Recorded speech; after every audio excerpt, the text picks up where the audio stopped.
Good afternoon students. Smriti chapter Sanchayan का स्मृति की पढ़ाई चल रही थी, जिसमें यहाँ तक पढ़ाया गया है तुम लोगों को कि लेखक अपने बीते पलों को, उन लम्हों को याद कर रहे हैं जो पढ़ाई के समय उनके पल थे, वो कैसे थे, उन तमाम बातों को याद कर रहे थे। वो हमने पढ़ाया। यहाँ तक आप सबकी पढ़ाई हो गई है कि जिम्मेदारी की दुधारी तलवार कलेजे पर फिर रही थी। जिम्मेदारी क्या, भाई साहब ने दिया था चिट्ठियों को कि इन्हें पोस्ट ऑफिस में छोड़ाना, और चिट्ठियाँ तो लेखक की गलती से कुएं में गिर गई। इसी से कहा जाता है कि कभी भी किसी चीज़ की आदत न डालिए। अगर आदत डालेंगे तो समस्याओं में फंसेंगे। और वो आदत थी कि स्कूल जाते समय, घर आते समय, मतलब जब वो कुआं रास्ते में पड़ता था तो लेखक कुएं में पत्थर फेंकते थे। उस दिन भी वही हुआ। उन्होंने टोपियों को एक हाथ से पकड़ी और पत्थर कुएं में फेंका। टोपी में चिट्ठी रखने का कारण ये था कि उनके कुर्ते में जेब नहीं थी, इसलिए इस तरह से सर पे चिट्ठी रखा, ऊपर से टोपी पहन लिया, और चिट्ठियों को का ध्यान नहीं रहा, टोपी पकड़ा, पत्थर फेंका, चिट्ठियाँ कुएं में गिर गई। तो जिम्मेदारी की दुधारी तलवार, दुधारी मतलब जिसके दोनों तरफ धार हो, कलेजे पर फिर रही थी कि अब एक तरफ जिम्मेदारी थी कि चिट्ठियों को भाई साहब ने कहा है डाक में छोड़ना, तो चिट्ठियाँ छूटी नहीं, नीचे गिर गई। अगर जा करके घर बताते हैं तो रूई की तरफ पिटाई होगी, और नहीं बताते हैं, झूठ बोलना आता नहीं था। तो लेखक बड़े ही असमंजस में पड़े हुए थे, क्योंकि अब उनको समझ में नहीं आ रहा था कि क्या करें। दृढ़ संकल्प से दुविधा की बेड़ियां कट जाती। इंसान जब किसी कार्य को करने के लिए ठान ले, प्रण ले ले, दृढ़ संकल्प कर ले, तो दुविधा की जो बेड़ियां होती हैं कट जाती हैं। यानी दुधारी तलवार, दुविधा में पड़ना, असमंजस की स्थिति, अगर दृढ़ संकल्प ले ले तो ये सारी बातें समाप्त हो जाती हैं। दुविधा की बेड़ियां कट जाती है। मेरी दुविधा भी दूर हो गई। लेखक बता रहे हैं कि मेरी दुविधा दूर हो गई। कुएं में घुसकर चिट्ठियों को निकालने का निश्चय किया। कितना भयंकर निर्णय था, कुएं में घुसकर चिट्ठियों को निकालने का निर्णय। यह अपने आप में कितना भयंकर कार्य था। अगर सोचो तो सोचने में ही बड़े बड़े के रोंगटे खड़े हो जाए जब पता चले कि कुएं में एक बड़ा ही विषधर सांप फन इस तरह से किए हुए कुएं के अंदर बैठा है। तो कुएं के अंदर जाना यानी साक्षात मृत्यु के मुंह में जाना। और लेखक ने ऐसा किया। उन्होंने चिट्ठियों को निकालने का भयंकर निर्णय ले लिया। पर जो मरने को तैयार हो उसे क्या, करो या मरो, करो या मरो, या तो करना है या मरना है। अगर ऐसा ठान ले व्यक्ति तो उसे सफलता जरूर मिलती है। क्योंकि डर किस चीज़ का होता है, मरने का। और जब मरने से डर नहीं तो फिर कार्य में सफलता मिलती है। तो ये कार्य लेखक ने भी किया। मरने को तैयार हो गए तो उन्हें डर किस चीज़ का। मूर्खता अथवा बुद्धिमत्ता से किसी काम को करने के लिए कोई मौत का मार्ग ही स्वीकार कर ले, इसे मूर्खता कहे या इसे बुद्धिमानी कहे, और वह भी जानबूझकर, तो फिर वह अकेला संसार से भिड़ने को तैयार हो जाता। अगर कोई ये सोच ले कि मरना ही है अंतिम, तो फिर वो पूरे संसार से लड़ने को तैयार हो जाए। क्योंकि अगर मरना का डर नहीं तो फिर दुनिया में किसी चीज़ का डर नहीं रह जाता। सारे डर अपने आप समाप्त हो जाते हैं। फल, उसे फल की क्या चिंता। फल तो किसी दूसरी शक्ति पर निर्भर है। फल यानी परिणाम। तो ऐसे व्यक्ति को परिणाम की कोई चिंता नहीं, क्योंकि परिणाम सफलता मिलेगी या नहीं मिलेगी, इस असमंजसता की स्थिति में व्यक्ति कोई भी कार्य नहीं कर पाता। और अगर असमंजसता की स्थिति का त्याग कर दे, फल और परिणाम की चिंता किए बगैर कार्य करे, तो सफलता जरूर मिलती है। यही हाल लेखक के साथ भी हुआ। उस समय चिट्ठियां निकालने के लिए मैं विषधर से भिड़ने को तैयार हो गया। मैं यानी लेखक पासा फेंक दिया था। मौत का आलिंगन हो अथवा सांप से बचकर दूसरा जन्म, इसकी कोई चिंता न थी। पर विश्वास यह था कि डंडे से सांप को पहले मार दूंगा, तब फिर चिट्ठियाँ उठा लूंगा। बस इसी दृढ़ विश्वास के बूते पर मैंने कुएं में घुसने की ठानी। लेखक ने ऐसा क्यों उन्हें विश्वास था? क्योंकि उन्होंने कई बार सांप को वो कई बार मार चुके थे और कई बार सांप को मारने की वजह से उन्होंने ऐसा निर्णय लिया कि अब मैं जाऊंगा कुएं में और पहले सांप को मारूंगा, फिर चिट्ठियों को लेकर के कुएं से वापस आ जाऊंगा। बस इसी दृढ़ विश्वास के बूते पर मैंने कुएं में घुसने की ठानी। लेखक ने छोटा भाई रोता था और उसके रोने का तात्पर्य था कि मेरी मौत मुझे नीचे बुला रही है। यद्यपि वह शब्दों से न कहता था, वास्तव में मौत सजीव और नग्न रूप में कुएं में बैठी थी। मौत सजीव थी और नग्न रूप। नग्न व्यक्ति कब होता है? जब वो तांडव करने लगता है तो नग्न हो जाता है, और तांडव से क्या होता है? विनाश होता है, विध्वंस होता है। तो नग्न रूप में कुएं में बैठी थी, पर उस नग्न मौत से मुठभेड़ के लिए मुझे भी नग्न होना पड़ा। लेखक बता रहे हैं कि उन्हें भी नग्न से नग्न होना पड़ा, उन्हें भी नंगा होना पड़ा। क्यों? क्योंकि नंगा नहीं होंगे तो कुएं में जाएंगे कैसे, इसलिए उन्हें भी नंगा होना पड़ा। छोटा भाई भी नंगा हुआ। एक धोती मेरी, एक छोटे भाई की, एक चने वाली, 2 कानों से बंधी हुई धोतियाँ, 5 धोतियाँ और कुछ रस्सी मिलाकर कुएं की गहराई के लिए काफ़ी हुई। ध्यान दीजिए, धोती अपने आप में 6 मीटर की होती है, 6, 6.25, 5.5। तो अब 5 धोतियों की जोड़ लीजिए, मान लीजिए 5 मीटर भी अगर जोड़ते हैं तो 5 धोतियों से 25 मीटर, और उसमें कुछ रस्सियाँ भी, तो कुआं कितना नीचे गहरा था। तो कुछ रस्सी मिलाकर कुएं की गहराई के लिए काफ़ी थी। हम लोगों ने धोतियाँ एक दूसरे से बांधी और खूब खींच कर आजमा लिया कि गांठें कड़ी है या नहीं। अपनी ओर से कोई धोखे का काम न रखा। धोती के एक सिरे पर डंडा बांधा और उसे कुएं में डाल दिया। इस तरह से धोती के एक सिरे पर यह डंडा है, एक सिरे पर डंडा बांधा और कुएं के बीचों बीच उन्होंने डंडे को लटका दिया और डंडे पर इस तरह से पैर करके और इस तरह से धोती को पकड़ करके नीचे उतरने लगे।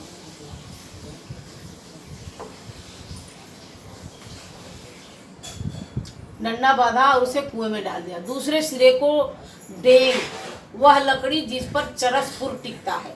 चरसपुर का मतलब होता है पहिया, चक्के की तरह। इस तरह से कुएं पर होती है, एक कुआं पर 2 ऐसे गड़ारी टाइप का ऊपर, और उस पर इस तरह से होता है और उसमें इस तरह से पहिया टाइप का होता है जिस पर रस्सी बांध के कुएं से पानी निकाला जाता है। तो उसे कुएं में जिस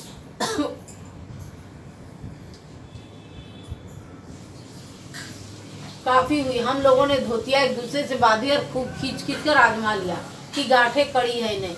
अपनी ओर से कोई धोखे का काम न रखा। धोती के एक सिरे पर डंडा बांधा और उसे कुएं में डाल दिया। दूसरे सिरे को डेंग, वह लकड़ी जिस पर चरसपुर टिकता है, के चारों ओर एक चक्कर देकर और एक गांठ लाकर छोटे भाई को दे दिया। इस तरह से बांधा और छोटे भाई को वो सिरा पकड़ा दिया। तब उसे खूब मजबूती से पकड़ने के लिए कहा। मैं कुएं में धोती के सहारे घुसने लगा। छोटा भाई रोने लगा। मैंने उसे आश्वासन यानी भरोसा दिलाया कि मैं कुएं के नीचे पहुंचते ही सांप को मार दूंगा, और मेरा विश्वास भी ऐसा ही था। कारण यह था कि इससे पहले मैंने अनेक सांप मारे। लेखक ने इससे पहले कई सांप मारे थे, इसलिए उन्हें भरोसा था कि कुएं में जा कर के वो सांप को मार देंगे। इसी भरोसे के तहत वो कुएं में गए थे। इसलिए कुएं में घुसते समय मुझे सांप का तनिक भी भय न था। तनिक मतलब जरा सा भी डर नहीं था, क्योंकि इससे पहले कई सांपों को मार चुके थे। उसको मारना मैं बाएं हाथ का खेल समझता था। कुएं के धरातल, धरा मतलब पृथ्वी, तो पृथ्वी यानी कुएं के नीचे से थोड़ा सा ऊपर से जब 4-5 गज दूर रहा हूँगा तब ध्यान से नीचे को देखा। अक्ल चकरा गई। सांप फन फैलाए धरातल से एक हाथ ऊपर उठा हुआ लहरा रहा था। सांप भी इस तरह से फन फैला करके लहरा रहा था। उसे भी आभास हो गया था कि कुएं में कोई आ रहा, और रोज वो परेशानी था इन लोगों के पत्थर फेंकने से, इसलिए वो ताक में था। उसे भी क्रोध था, जो पत्थर फेंकता था उसके ऊपर लहरा रहा था। पूंछ और पूंछ के समीप का भाग पृथ्वी पर था आधा अग्रभाग ऊपर उठा हुआ मेरी प्रतीक्षा कर रहा था। नीचे डंडा बंधा था। मेरे उतरने की गति से जो इधर उधर हिलता था, इस तरह से डंडा हिल रहा था। उसी के कारण शायद मुझे उतरते देख सांप घातक चोट के आसन पर बैठा था। घातक का मतलब होगा बिल्कुल तैयार होकर के, कि जो ही आए घातक यानी हमले के रूप में हमला कर दूंगा, इस रूप में सांप बैठा था।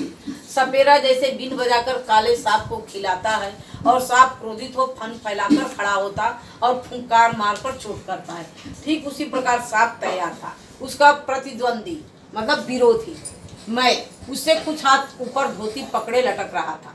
धोती देंग से बंधी होने के कारण कुएं के बीचों बीच लटक रही थी और मुझे कुएं के धरातल की परिधि के बीचों बीच ही उतरना था।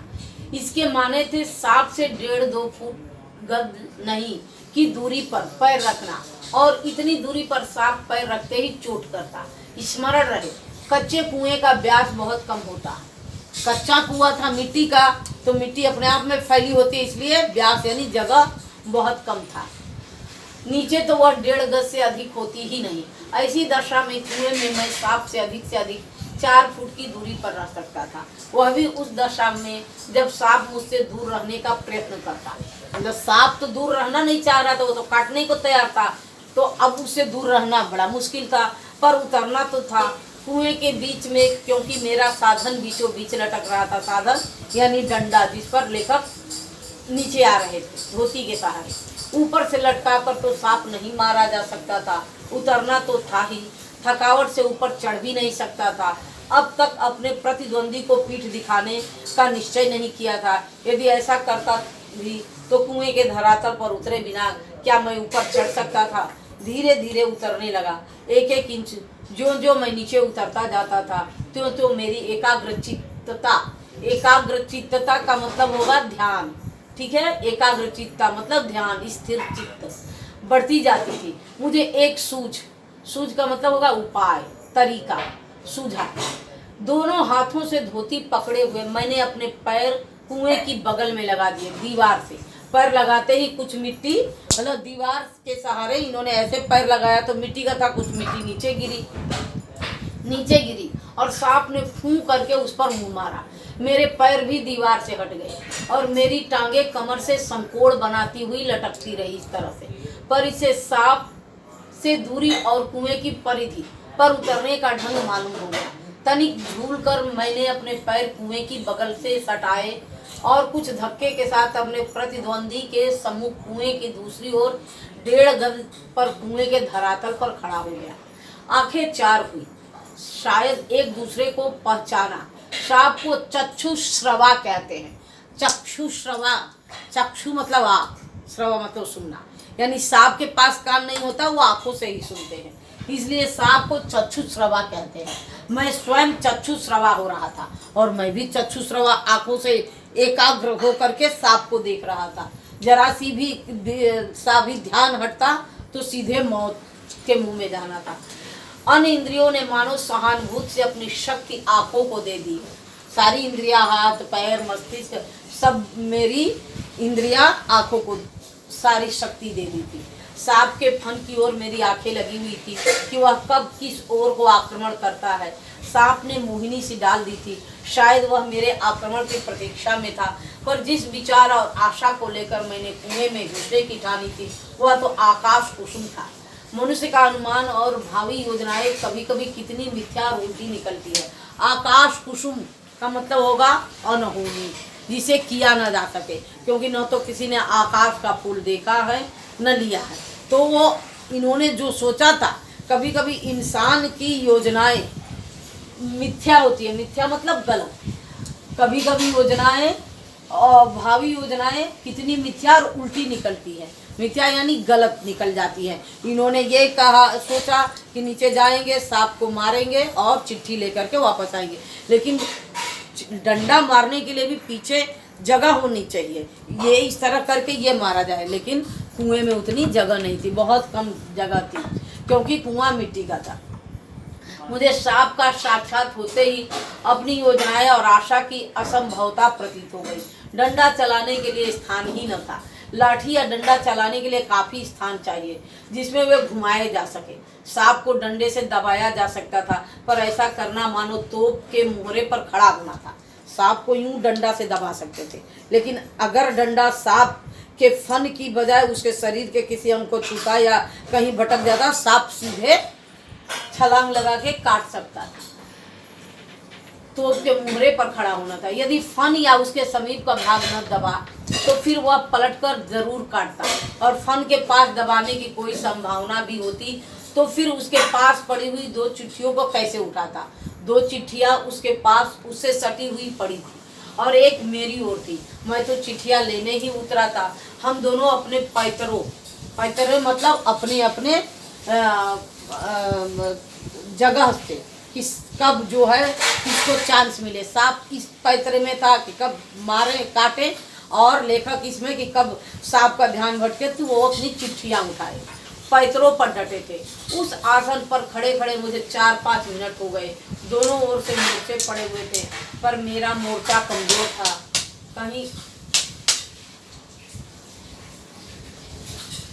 कहीं सांप मुझ पर झपट पड़ता तो मैं यदि बहुत करता तो उसे पकड़कर कुचलकर मार देता, पर वह तो अचूक का मतलब होगा जो खाली न जाए, निशाना निश्चित।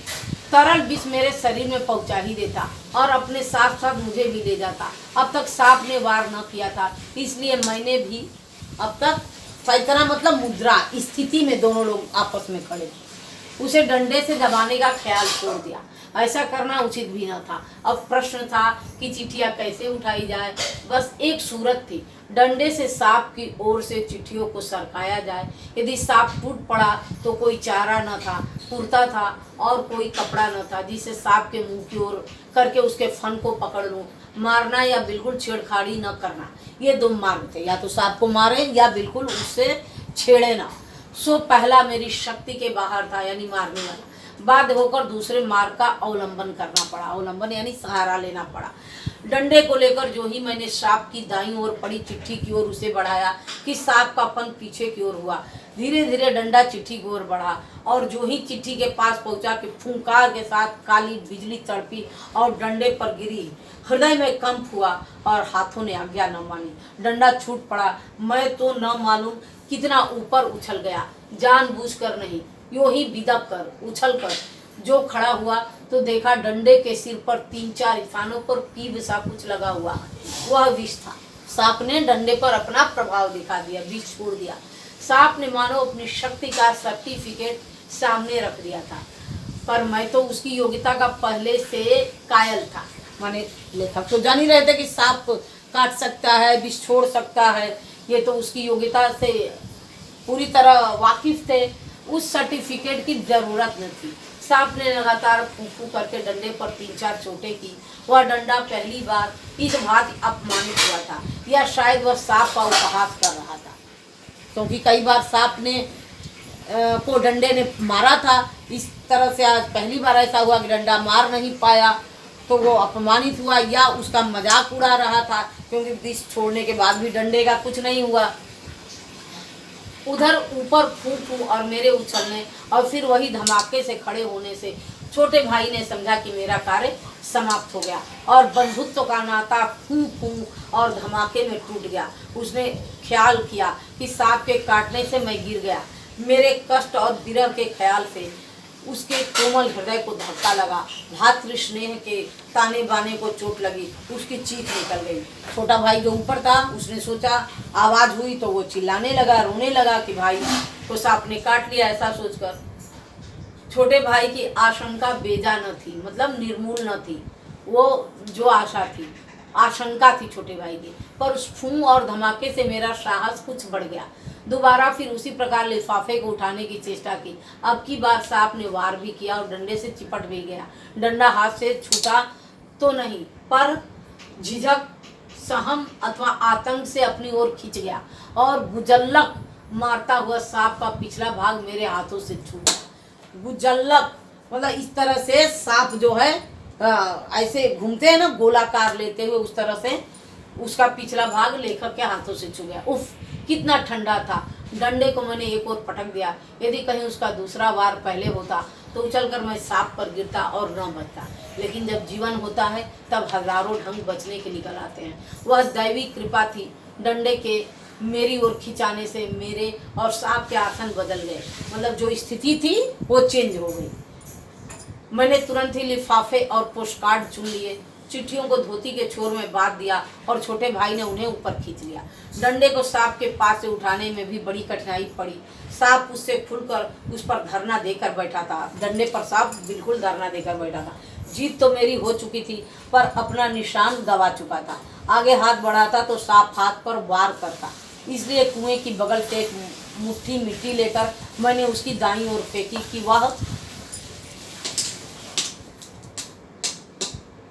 वह उस पर झपटा और मैंने दूसरे हाथ से उसकी बाईं ओर से डंडा खींच लिया। पर बात की बात में उसने दूसरी ओर भी वार किया। यदि बीच में डंडा न होता तो पैर में उसके दांत गड़ गए होते। अब ऊपर चढ़ना कोई कठिन काम न था। केवल हाथों के सहारे पैरों को बिना कहीं लगाए हुए 36 फुट ऊपर चढ़ना मुझसे अब नहीं हो सकता। 15-20 फुट बिना पैरों के सहारे केवल हाथों के बल चढ़ने की हिम्मत रखता हूँ, कम ही अधिक नहीं। पर उस 11 वर्ष की अवस्था में, ध्यान दीजिए, लेखक उस समय 11 वर्ष के थे जब सांप से इनका सामना हुआ था। नीचे गए थे चिट्ठियों को लेने। अब सोचो 11 वर्ष का बच्चा, ध्यान दीजिए 11 वर्ष में किस क्लास में रहा होगा। तो उस समय लेखक 11 वर्ष के थे। मैं 36 फुट चढ़ा, बाहें भर गई थी, छाती फूल गई थी, धौकनी चल रही थी, पर एक एक इंच सरक सरक कर अपनी भुजाओं के बल मैं ऊपर चढ़ाया। यदि हाथ छूट जाते तो क्या होता, इसका अनुमान करना कठिन है। ऊपर आकर बेहाल होकर थोड़ी देर तक पड़ा रहा। देह को झाड़ झूर कर धोती कुर्ता पहना। फिर किशनपुर के लड़के को जिसने ऊपर चढ़ने की चेष्टा को देखा था, ताकीद का मतलब होगा चेतावनी देना कि करके कि वह कुएं वाली घटना किसी से न कहे, हम लोग आगे बढ़े। मतलब उसे इन्होंने चेतावनी दी कि इस घटना को वो किसी से नहीं कहे, और लेखक अब आगे बढ़ गए। सन 1915 में मैं मैट्रिक